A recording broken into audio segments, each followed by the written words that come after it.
Hey guys, welcome back. It's Neon.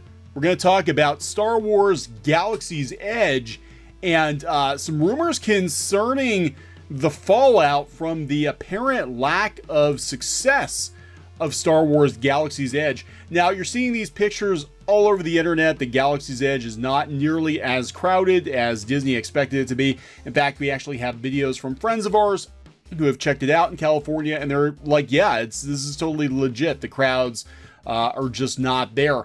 But now there's a new rumor that Disney is actually going to cut back on the hours of cast members because they hired these folks to, run this runaway success, this massive success that was going to be Galaxy's Edge, and the people just aren't turning up. They don't need all the manpower. So this was actually put out there today by Data Racer 117. They went ahead and reposted a woman's comments about her son working at Disneyland. So this woman, KS Lone 4, is talking about how, yeah, the crowds are light. I've seen these pictures all over. Again, we've got friends that send us videos from Galaxy's Edge. This is pretty accurate. So she says that her son works for Disneyland. The attendance is so low. Haha, see what I did there? The attendance is so low that the company is asking cast members to help cut back on hours. Cast member blockout dates have all been lifted. Did you see Disneyland's social media page today? The resort is begging for people to return. Yeah, Disneyland's really been pulling out all the stops. If you've been out to the official Disney Parks blog lately, there's a lot of talk about going to Disneyland. They're pulling out the Main Street Electrical Parade, a fan favorite. Right? They're using Pete's Dragon to drag people to a brand new Star Wars expansion in the theme parks. I mean, I love the Main Street Electrical Parade. It's one of my favorite Disney things ever. But the fact that they have to bust out a 40-plus-year-old parade using Pete's Dragon to get people to go to a Star Wars themed area of Disneyland is pretty sad. And it's taking a toll on the rest of the park. The rest of the park is pretty empty too. We've talked about it before, like it's 20 minutes to ride Pirates of the Caribbean in the middle of summer. It's crazy. We were out in Disneyland last summer at this time, and we waited over an hour on average for the e-tickets. So here she continues, heads up, Disneyland management has just had a meeting. Sales are insanely low throughout the entire park and hotels. Seasonal cast members may have to be let go. Ouch. Universal reporting record-breaking numbers this 4th of July season. It looks like Disney's price increase is to blame. I completely agree that the price definitely has had something to do with it. That's across the board. I mean, Disney keeps inching up its prices on both coasts. They just dropped a massive 25% increase on annual passes in Florida. Eventually people are going to get to a point where it's like, it's not worth it anymore. It's not worth it. It's definitely not worth it. It's like, so we got to pay over $100 to go into the park, to go into Galaxy's Edge, which is not based on the original trilogy. It's basically a sequel trilogy themed shopping village with one ride that people are completely confused by.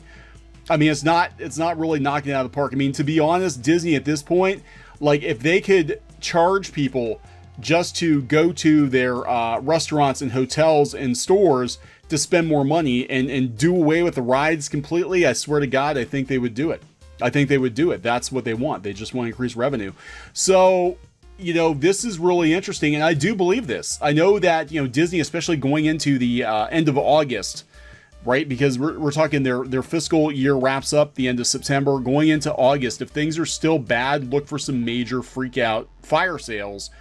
And I've heard that could be on the horizon with Disney World, because apparently Disney World's bookings are very, very soft, despite the fact that they are going to be bringing Galaxy's Edge to Disney World in August. So, I mean, this is a bad look for Disney. You go out to Google News and you Google Galaxy's Edge, and it's full of fail. The news is full of fail. Look what comes up. There are a couple things talking about how they're selling out lightsabers.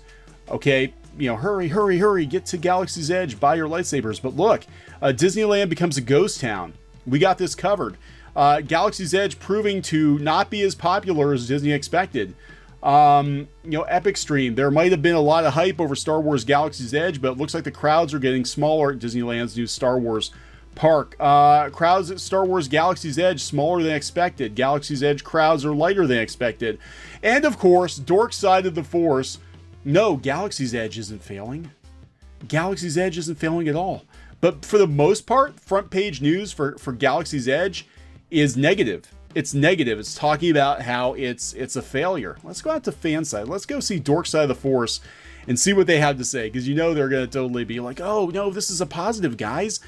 This is a positive. You know that you can get onto the Falcon ride with only a 30 to 60 minute wait. How is that a bad thing? With word spreading that Disneyland isn't as busy as some expect for the middle of summer, some factions of the internet have suggested Galaxy's Edge is failing. Is there any truth to this suggestion? Okay, before we get into this, and people keep asking me, like, what is it to you? Geeky and I ran a very popular Disney and theme park blog for about 3 years.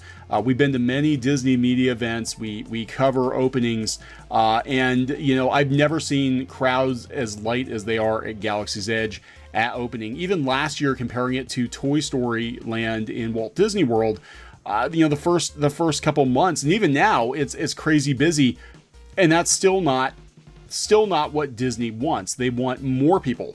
Okay, they actually consider Toy Story Land to be kind of soft right now, even though you will wait over an hour to ride the Slinky Dog coaster. So for Galaxy's Edge, which was infinitely more expensive than Toy Story Land, it's a failure. I'm sorry, it's a failure. Thomas Willoughby, it is a failure. This past weekend, I made the mistake of looking at the videos YouTube's algorithms decided I would like.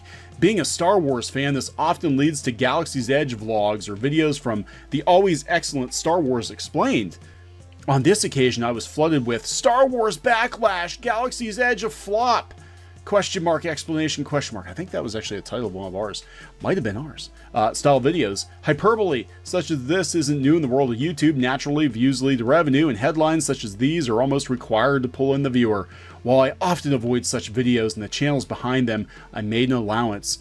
My usual decision to avoid said channels was vindicated as I was met with a 20-minute rant about Disney's handling of the series. While the content of these videos is less than savory, they do bring to light the current headlines surrounding Galaxy's Edge and Disneyland as a whole. Certain publications, for example, reporting that Disneyland is a ghost town, and that wait times for Smuggler's Run aren't anywhere close to a Cars ride. The Cars ride that opened in 2012. With it being at the height of summer, and one of the most popular holiday destinations on the planet, are the YouTubers of today right in saying a backlash to Disney's take on Star Wars is leading to their new billion-dollar park? Galaxy's Edge is not failing. All caps. No, it's just bold. Okay, it's not as simple as just no. There are a multitude of factors that need to be accounted for when discussing why Disneyland might feel empty. I want to preface this by saying I'm not a huge theme park guy. I've never been to Disneyland or Disney World. We go all the time, dude. I'm pretty much done there. I've never been. We go all the time. Anybody who watches Clownfish TV knows that sometimes we actually stream from the parks. We are there all the time. This is most certainly unusual, especially in June and July. Disneyland is usually packed. We were there last week of June last year. It was packed. It went every summer. As a kid, we usually went the week of the 4th of July. It's packed. This is very, very weird. It's very, very weird. And I don't think it's Star Wars keeping people away, but I sure as hell don't think Star Wars is the draw they expected it to be. So they're talking about people waiting it out because they're afraid that it's going to be too crowded. They're talking about being too expensive. I do think that actually the money is definitely playing. Yeah, look at this picture. Oh yeah, Star Wars is a huge hit. Look at all these people. No, I think that's a big problem. Disney's prices are too high. And they keep saying that they're doing it because they're trying to weed people out. And I'm like, well, it looks like you've been pretty damn successful, Disney. You have to weed out your own employees because there aren't enough people coming to Disneyland to justify paying them. So that's kind of crap. The park isn't finished. That is somewhat valid too. It only opened with one ride. It's basically a glorified gift shop at this point with the Falcon ride.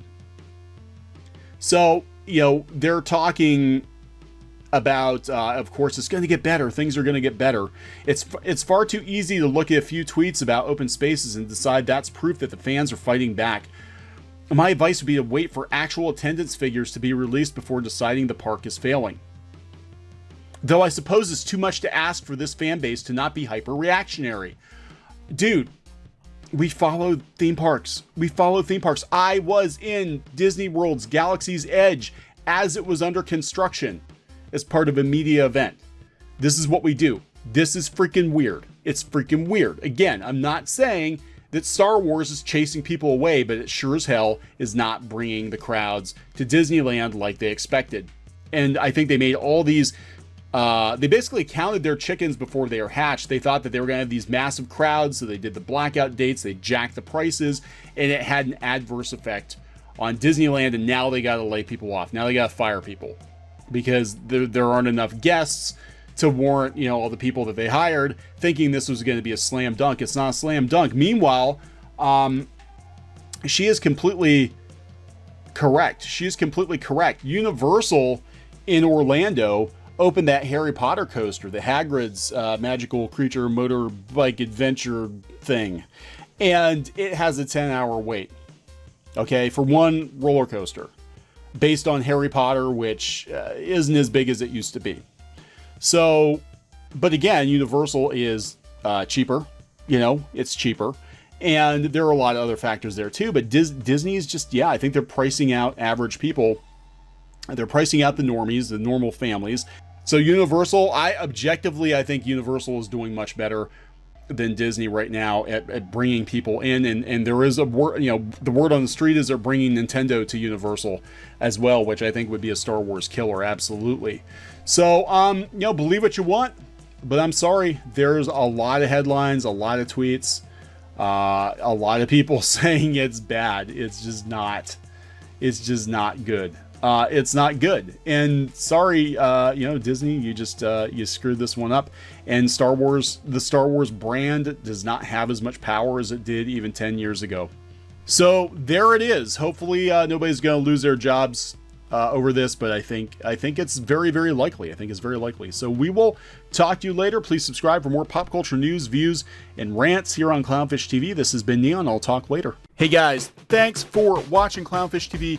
Please consider supporting the channel. Go to clownfishsupport.com. That's clownfishsupport.com. And if you want to join our community, go to clownfishtalk.com. That's clownfishtalk.com. Please subscribe. Ring the bell for notifications. We will talk to you next time.